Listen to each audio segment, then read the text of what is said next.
আসসালামু আলাইকুম। আমি Tanima Haque, teacher, SSC vocational unit, UCEP Rajshahi technical school.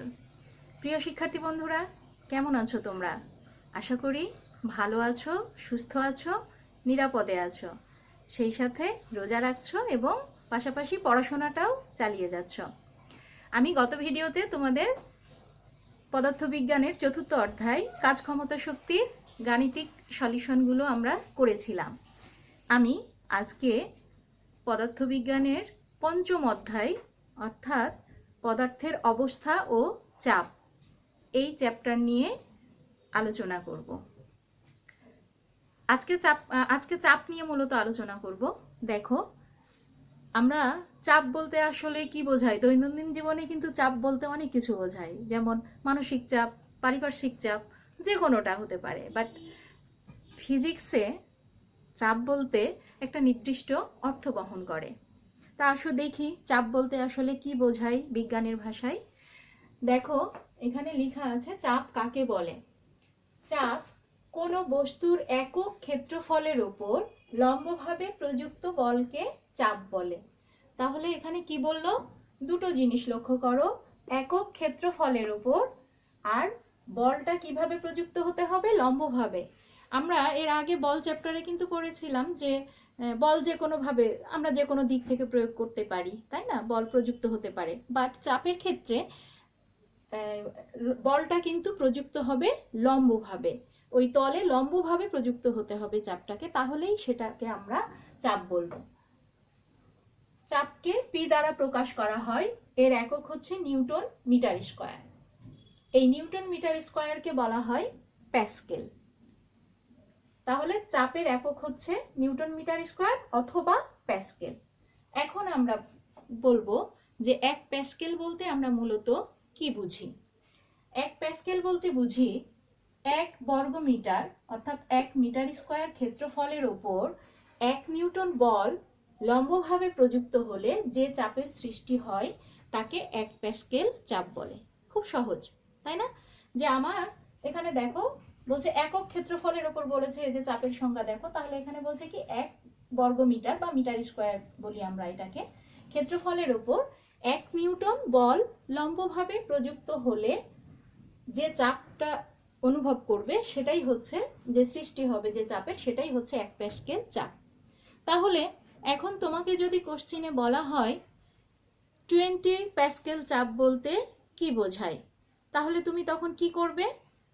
আমার এইটুকু সব ঠিক থাকবে, আমি এটাই লিখব 1 মিটার স্কয়ার ক্ষেত্রফলের ওপর এই একের পরিবর্তে আমি 1 নিউটনের পরিবর্তে এখানে আমি লিখব 20 নিউটন বল লম্বভাবে প্রযুক্ত হলে যে চাপের সৃষ্টি হয় তাকে 20 প্যাসকেল চাপ বলে। ক্লিয়ার? আশা করি তোমরা বুঝতে পেরেছো। এভাবে যত প্যাসকেল বলবে আমি এই নিউটনের জায়গায় শুধু সংখ্যাটা, ওই সংখ্যাটা বসাবো। 25 বললে 25, 50 বললে 50, আমি এটুকু সবটুকুই ঠিক থাকবে, শুধু এই নিউটনের জায়গায় আমি ওই সংখ্যাটা চেঞ্জ করে দেব, যে তত নিউটন বল লম্বভাবে প্রযুক্ত হলে যে চাপের সৃষ্টি হয় তাকে ওই 50 প্যাসকেল চাপ বলে। ওকে, এবারে দেখো চাপের গাণিতিক সূত্রটি লিখো। আমরা বললাম চাপের সংজ্ঞা পড়েছি, তাহলে চাপের একটা সূত্র আছে, চাপ নির্ণয় করার একটা সূত্র আছে। সূত্রটা কি? সূত্রটা হচ্ছে চাপ সমান সমান বল বাই ক্ষেত্রফল। তো বলকে কি দ্বারা প্রকাশ করা হয়? এফ দ্বারা, আর ক্ষেত্রফলকে এ দ্বারা। তাহলে চাপের গাণিতিক সূত্র হচ্ছে P equal to F by A. ঠিক আছে? তাহলে চাপের সূত্র হচ্ছে এফ বাই এ, অর্থাৎ বল বাই ক্ষেত্রফল। তার মানে চাপ হচ্ছে নির্ভর করে কিসের উপরে? বল এবং ক্ষেত্রফলের উপরে। তাহলে দেখো চাপ সমান হচ্ছে বল বাই ক্ষেত্রফল, অর্থাৎ চাপ নির্ভর করবে কার কার সাথে? বল এবং ক্ষেত্রফলের সাথে। বল যেমন হবে মানে যতটুকু হবে চাপও ততটুকুই হবে, অর্থাৎ বলের সাথে চাপের সম্পর্ক হচ্ছে সমানুপাতিক। আর দেখো ক্ষেত্রফলের সাথে কিন্তু চাপের সম্পর্ক হচ্ছে ব্যস্তানুপাতিক, অর্থাৎ উল্টানুপাতিক। এখানে ক্ষেত্রফলটা যত কম হবে, এখানে ক্ষেত্রফল যত কম হবে চাপ তত বেশি হবে, আবার ক্ষেত্রফল যদি বেশি হয় তাহলে চাপ কম হবে। তাহলে দেখো আমি একটা উদাহরণ দিয়ে তোমাদেরকে বোঝাই এরকম। এই যে পেন, তাই না? এই পেনের এই নিপটা দেখো, নিপের এই আগালটা কি খুব সুচালো না? তাহলে এটা দিয়ে যখন আমি চাপ দিব তখন অল্প মানে বল প্রয়োগ করলেই কিন্তু চাপ এখানে কি অনেক বেশি প্রয়োগ করা হবে, চাপ বেশি হবে। একটু বেশি জোরে চাপ দিলেই কিন্তু হচ্ছে যে বল প্রয়োগ করলেই কিন্তু এটা ঢুকে যাবে ভেতরে। আবার দেখো কেন, কারণ হচ্ছে এই যে এই নিপটার ক্ষেত্রফল হচ্ছে খুবই কম, এই জন্য এখানে কিন্তু চাপ বেশি লাগছে। তাহলে বুঝলে যে চাপ এই ক্ষেত্রফল কম যত হবে তার মানে চাপ তত বেশি হবে। আবার ঠিক একইভাবে দেখো উল্টা দিক, পেনের উল্টো দিকটা দেখো, এই জায়গাটার কি ক্ষেত্রফল এই নিবের চাইতে নিশ্চয়ই অনেক বেশি। তাহলে এটা দিয়ে যখন আমি চাপ একই সমান যদি বল প্রয়োগ করি অনেক কম চাপ অনুভব করব, তাই না? তার মানে বুঝতে পারলে কি শিক্ষার্থী বন্ধুরা, তোমরাও বাসায় এটা করে দেখো, বুঝতে পারবে যে তুমি যখন এটা দিয়ে চাপ দিচ্ছ নিবটা দিয়ে, তখন কিন্তু যে বল প্রয়োগ করছো তাতে অনেক বেশি চাপ লাগছে তোমার এই আঙ্গুলের এখানে। ঠিক একই সমান পরিমাণ বলই তুমি প্রয়োগ করো, কিন্তু এই পেছনটা দিয়ে যখন তুমি চাপ প্রয়োগ করবে তখন কিন্তু অনেক কম চাপ অনুভব করবে। তাহলে ক্লিয়ার হলো যে চাপের উপরে আসলেই আমার এই ক্ষেত্রফলের উপরে আমার চাপ নির্ভর করে। আর বল দেখো বলের সাথে সমানুপাতিক। তোমার বল যদি সমান থাকে, অর্থাৎ একই বল তুমি প্রয়োগ করছো, কিন্তু ক্ষেত্রফল যদি কম বেশি হয় তাহলে তোমার চাপের পরিমাণও কম এবং বেশি হবে। তাহলে বুঝতে পারলে নিশ্চয় বন্ধুরা যে এই ক্ষেত্রফলের সাথে চাপের সম্পর্ক হচ্ছে ব্যস্তানুপাতিক বা উল্টানুপাতিক। আমরা একটা অঙ্ক করি, দেখো তাহলে তোমাদের ক্লিয়ার হয়ে যাবে। ঠিক আছে, আমি অঙ্কটা বোর্ডে লিখি। শিক্ষার্থী বন্ধুরা দেখো আমি এখানে একটা অঙ্ক লিখেছি। আমরা যেহেতু সূত্র শিখলাম চাপের, তাহলে সেই সূত্র দিয়ে একটা অঙ্ক নির্ণয় করব। সেই সাথে আমরা গাণিতিক প্রমাণও পেয়ে যাব যে বল ক্ষেত্রফলের সাথে চাপ ক্ষেত্রফলের সাথে ব্যস্তানুপাতিক। দেখো এখানে লেখা আছে তোমার ভর 50 কেজি, তোমার শরীরের এক পাশের ক্ষেত্রফল 0.5 মিটার স্কোয়ার এবং দুই পায়ের তলার ক্ষেত্রফল 0.03 মিটার স্কোয়ার। তুমি মেঝেতে চিত হয়ে শুয়ে থাকলে মেঝেতে কত চাপ প্রয়োগ করবে এবং দাঁড়িয়ে থাকলে মেঝেতে কত চাপ প্রয়োগ করবে। অর্থাৎ দাঁড়িয়ে থাকা অবস্থায় কত চাপ প্রয়োগ করবে আর শুয়ে থাকা অবস্থায় কত চাপ প্রয়োগ করবে। হ্যাঁ, এখানে দেখো তোমার ভর দেয়া আছে 50 কেজি। আমরা জানি ভর দেয়া থাকলে অবশ্যই সেটা আমার এখানে চাপ সমান কি বল বাই ক্ষেত্রফল, তার মানে বলটা আমাকে নির্ণয় করতে হবে। আমি এর আগেও তোমাদেরকে বলেছিলাম অঙ্কের ক্ষেত্রে যদি এফ থাকে, অবশ্যই যদি ডাইরেক্ট বলের মান দেয়া না থাকে, ভর দেয়া থাকে, তাহলে ভরটাকে কি করতে হয় সবসময় অভিকর্ষ ত্বরণ দিয়ে অর্থাৎ জি দ্বারা গুণ করে সেটাকে বলে রূপান্তরিত, মানে বলের মান হয় সেটা আর কি। তাহলে এখানে দেখো আমি প্রথমতই লিখবো যে আমরা জানি, তাই না, আমরা জানি চাপ P সমান F বাই A। এখন আমাকে এই সূত্রটা প্রয়োগ করতে হবে দুটো ক্ষেত্রে। একটা যখন আমি শুয়ে থাকবো তখন, তুমি যখন শুয়ে থাকবে তখন চাপ কেমন হবে, আর একবার দাঁড়িয়ে থাকবে তখন চাপটা কেমন হবে। তাহলে এখানে আমি কি বের করব, বলের মান। এখানে সরাসরি কি কোথাও এফ এর মান দেয়া আছে? নেই, ভর দেয়া আছে আমাদের 50 কেজি। তাহলে এই ভর থেকে ভরের মান দিয়েই কিন্তু আমি বলের মান বের করে নিতে পারি। আমরা এফ সমান কি জানি, এম জি। তাহলে এম, এখানে এম সমান এখানে দেওয়া আছে 50 কেজি।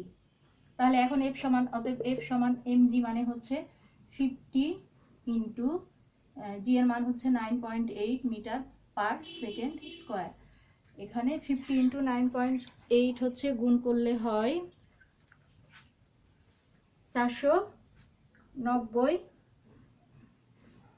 নিউটন,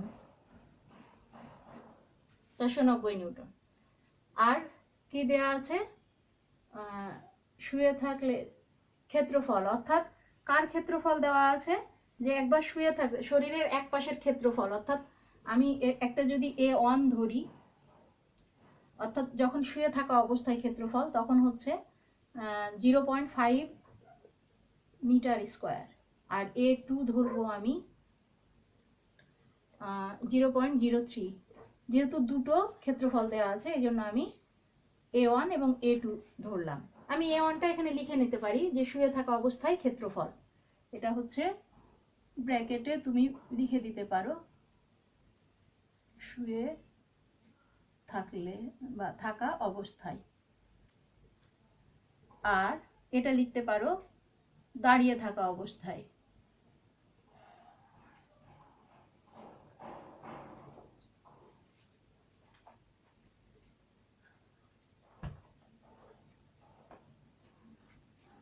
দাঁড়িয়ে থাকা অবস্থায় ঠিক না, মানে পায়ের দুই পায়ের ক্ষেত্রফল, তোমরা এটা এখানে লিখে নিবে, তলার পায়ের তলার ক্ষেত্রফল। আচ্ছা, এখন তাহলে এখানে দেখি আমরা যে এটা আমাদের মূল সূত্র। আমি দুটো অবস্থায় বের করব। প্রথমে শুয়ে থাকা অবস্থায় চাপ, শুয়ে থাকা অবস্থায় চাপ P1 দিব আমি, সমান F/A1। F তো আমার দুই ক্ষেত্রেই সমান, তাই না? যেহেতু আমি তো একবার আমি চিত হয়ে শুব আর একবার হচ্ছে কি দাঁড়িয়ে থাকবো, এই তাহলে আমার ভর তো 50 কেজি, সুতরাং সেক্ষেত্রে বলটা কিন্তু দুই অবস্থাতে একই থাকছে, এই জন্য F1 আর F2 লেখার দরকার নেই। তাহলে F হচ্ছে কত, 490, আর ডিভাইডেড বাই ক্ষেত্রফল হচ্ছে 0.5 মিটার স্কোয়ার। তাহলে এখানে হবে ক্যালকুলেটর 980 কি হবে, চাপের একক নিউটন পার মিটার স্কোয়ার, অর্থাৎ প্যাসকেল। আমি এত প্যাসকেল লিখলাম।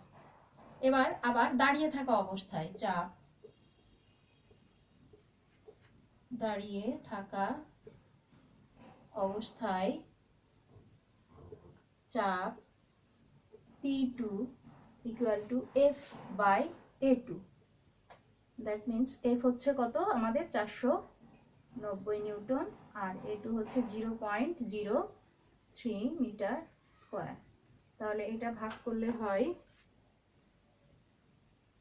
16.33 প্যাসকেল। তাহলে শিক্ষার্থী বন্ধুরা দেখো, এখানে আমি আমার বল একই, অর্থাৎ আমি সমান বল প্রয়োগ করেছি, তাই না? কিন্তু দেখো যখন মানে শুয়ে থাকা অবস্থায়, তাহলে সেই ক্ষেত্রফলটা তো বেশি, এই ক্ষেত্রফলটা বেশি না 0.5, তাহলে ক্ষেত্রফল বেশি হলে কি হবে, 900, চাপ হলো, চাপের পরিমাণ হলো 980 প্যাসকেল, অর্থাৎ যে শুয়ে পড়লে অনেক কম চাপ হচ্ছে 980 প্যাসকেল। আর এখানে দেখো ক্ষেত্রফল যখন হচ্ছে কম হচ্ছে, ক্ষেত্রফল যখন কম হচ্ছে তখন চাপ বেশি হচ্ছে। শুয়ে পড়লে অনেক কম চাপ হচ্ছে, আমি যখন শুয়ে পড়ছি তখন চাপের পরিমাণ হচ্ছে কম, আর যখন আমি এখানে হচ্ছে 16,333, হ্যাঁ 16,333, তাহলে এখানে দেখো যে 980 প্যাসকেল আর এখানে 16,333 প্যাসকেল। তাহলে এখানে চাপের পরিমাণটা কি কম, সরি বেশি, আর এখানে চাপের পরিমাণটা কম। কেন? আমি যখন শুয়ে থাকছি তখন আমার ক্ষেত্রফলটা কি হচ্ছে, বেশি হচ্ছে, আর ক্ষেত্রফল বেশি হলে আমি বলেছিলাম যে ক্ষেত্রফল বেশি হলে চাপ কি হবে, কম হবে। আবার ওই একই বল প্রয়োগ করে এখানে চাপের পরিমাণ বেশি, তার মানে এখানে ক্ষেত্রফল কি ছিল, কম ছিল 0.03, অর্থাৎ দুই পায়ের তলার ক্ষেত্রফল তো আমাদের কমই হয়, তাহলে সেখানে আমাদের চাপ প্রয়োগ করা বেশি হয়। আর এই জন্যই হচ্ছে শিক্ষার্থী বন্ধুরা, তোমরা অনেক সময় দেখে থাকবে, এটা ইয়েতে দেখাইছিল, জিওগ্রাফি বা বিভিন্ন যে সায়েন্স ফিকশন যে ইয়েগুলো, সেখানে দেখায় যে একটা লোক অনেকগুলো পেরেকের উপরে চিত হয়ে শুয়ে থাকে, কিন্তু হচ্ছে কিছুই হয় না। হ্যাঁ, তখন হচ্ছে আসলে এটা কি, ওই যে সে যখন চিত হয়ে শুয়ে থাকে, অর্থাৎ তার পুরো শরীরের ইয়েটা ক্ষেত্রফলটা অনেক বেশি, ওই জন্য ওখানে কম চাপ প্রয়োগ করা হয়, এই জন্য পেরেকগুলো শরীরের ভেতরে কিন্তু ঢুকে যায় না। হ্যাঁ, এটা জাস্ট ফিজিক্স, এটা কোনো ম্যাজিক না। এবার তাহলে বুঝতে পেরেছো যে একটা পেরেকের উপরে দাঁড়িয়ে থাকা কঠিন। হ্যাঁ, একটা পেরেকের উপর তুমি দাঁড়াতে পারবে না, ঢুকে যাবে কিন্তু পেরেক তোমার পায়ের মধ্যে। কিন্তু অনেকগুলো পেরেক যখন থাকবে, অনেকগুলো পেরেকের উপর তুমি যখন চিত হয়ে শুয়ে থাকবে, তখন ওখানে হবে কি ওই চাপটা হচ্ছে সমানভাবে প্রয়োগ হবে এবং ক্ষেত্রফলটা অনেক বেশি, ওই জন্য ওখানে কম চাপ প্রয়োগের ফলে পেরেকগুলো আর তোমার ভেতরে ঢুকে যাবে না। আর এই জন্যই কিন্তু চোরাবালিতে যারা পড়ে যায় তারা চিত হয়ে শুয়ে গেলে তখন চাপটা কম হলে তখন চোরাবালিতে আর ঢুকে যাওয়া হয় না। হ্যাঁ, তো এই জন্য কেউ যদি কখনো চোরাবালিতে পড়ে যাও, সাথে সাথে চিত হয়ে শুয়ে যাওয়ার চেষ্টা করবে। তো দেখো ফিজিক্স কত মজার, আমাদের দৈনন্দিন জীবনে কিন্তু ফিজিক্স খুব ওতপ্রোতভাবে জড়িত। আমরা যদি এইটা চিন্তা করতে থাকি, ভাবতে থাকি, তাহলে আমাদের কাছে ফিজিক্সটা খুব সহজ হয়ে যাবে। তো আশা করি শিক্ষার্থী বন্ধুরা তোমরা এটা বুঝতে পেরেছো অঙ্কটা। এবং এখানে এই ধরনের অঙ্ক আমরা নেক্সট ভিডিওতে আরও করব, চাপের অঙ্ক আসে পরীক্ষাতে, তো সেক্ষেত্রে আমি আরও করাবো তোমাদেরকে। তোমরা অবশ্যই এটা বাড়িতে বেশি বেশি অনুশীলন করবে, তাহলে প্র্যাকটিস হয়ে যাবে। এবং এর আগে যে আমি লিখে দিলাম চাপ কাকে বলে, 1 প্যাসকেল চাপ বলতে কি বোঝায়, এগুলো যেন আজকেই তোমাদের মুখস্থ হয়ে যায়। ঠিক আছে, আজকের পড়াটা আজকেই করে নিবে, দেখবে পড়া কিন্তু অলরেডি হয়েই যাচ্ছে। আর আজকের পড়া আজকে তুমি যদি না করো, ফেলে রাখো, পরীক্ষার আগে কিন্তু তোমার খুব প্রেশার বেড়ে যাবে। তখন মাথার উপরে যে ফিজিক্স পড়বো না, কেমিস্ট্রি পড়বো না, ম্যাথ পড়বো, তারপরে অনেক অনেক পড়ার চাপ চলে আসবে। এমনিতে স্কুল বন্ধ, এখনই তো বাসায় বসে বসে পড়ার সুযোগ, তাই না? তাহলে তোমরা এই সুযোগটা কাজে লাগাও, পড়াও, অবশ্যই বেশি বেশি অনুশীলন করবে, আমার ভিডিওটি দেখবে, সাবস্ক্রাইব করবে, কমেন্ট করবে, লাইক দেবে। আর যদি কোনো প্রবলেম হয় অবশ্যই তুমি মেসেঞ্জারেও আমাকে জানাতে পারো, অথবা এখানে ভিডিও কমেন্টেও আমাকে জানাতে পারো যে আমি ওই জায়গাটাই বুঝছি না। হ্যাঁ, আমি অবশ্যই বুঝিয়ে দেবো। আমার ফিজিক্সের মেসেঞ্জারে যে গ্রুপ আছে সেখানে তোমরা নক করবে। তো সুস্থ থাকো, ভালো থাকো, সুন্দর থাকো, স্বাস্থ্যবিধি মেনে চলো, অবশ্যই ঘরে থাকো, হ্যাঁ, নিজেদের নিরাপদের জন্য। তো ভালো থেকো সবাই, আল্লাহ হাফেজ, আসসালামু আলাইকুম।